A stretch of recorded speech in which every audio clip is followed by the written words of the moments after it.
How many of y'all remember I did a show and somebody sent me some receipts, some other interrelated receipts? I did a show where somebody told me that Joy Reid was really tripping and obsessed about me.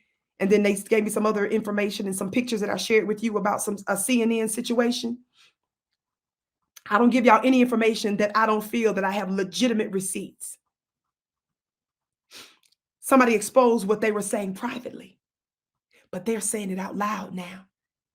That's why I did the show a long time ago when Howard Dean told him to shut the F up.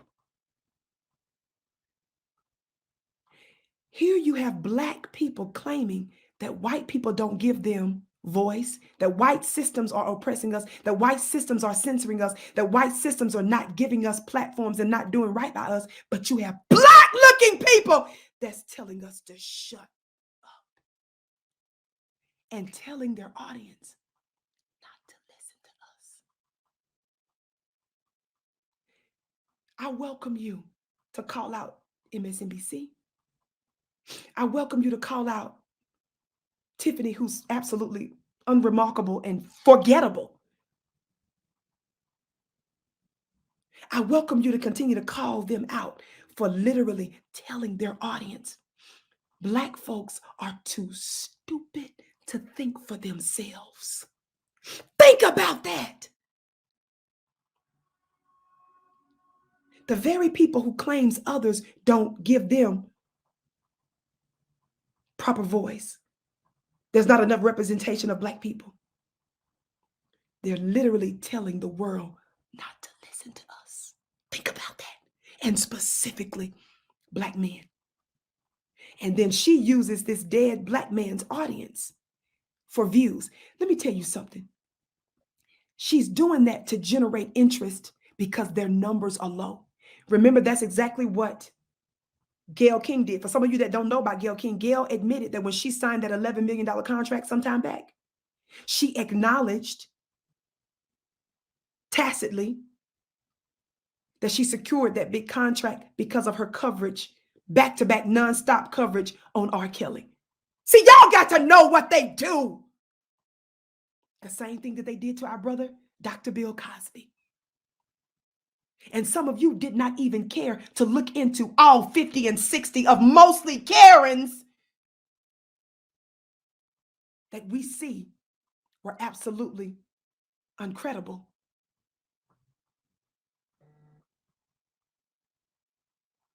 You all just assumed because the media made the number so high, some of you were just saying, well, if some of it got to be true, if it's that many.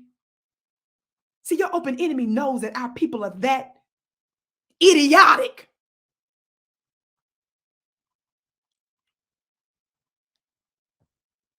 Made a really legitimate point here. I will say, you know, a lot of Black men sometimes feel like they're ignored or they're put down, particularly sometimes even by Black women in the media. So this is not that. But I do hear Roland's point that felt ignored. But you feel ignored, and then you go over to the other side. The oppressed feel oppressed. So then you go and try to align with the oppressor. So I'm not. Wait!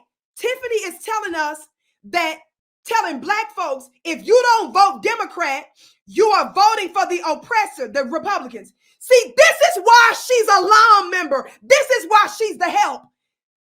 The Democrats, Bill Clinton is the one that signed the 94 crime bill that's responsible for untold numbers of Black families being destroyed. It was the Democrats.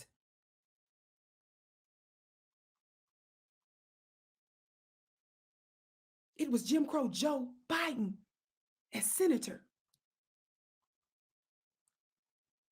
that was the mastermind behind that anti-Black legislation. Do you see why they can't be trusted? They will side with white supremacy so long as they give them a platform and a biscuit. Somebody put a bone in the chat. So the white supremacy coin, the side of the white supremacist coin that gives them a platform, gives them a photo shoot, put them in People magazine, help get them Twitter followers and stuff. They don't call that one the white supremacists, which means that they are sellouts and traitors to us. This is why they don't like us, because we don't make a distinction with the white supremacist. Whether you're Republican, Democrat, Christian, Muslim, Jewish. You don't get to put on your religious hat and tell us you went through oppression. And when we see you operating in anti-Black white supremacy, you don't get to run to your oppression to cover for your anti-Blackness. We'll still call you the devil that you are.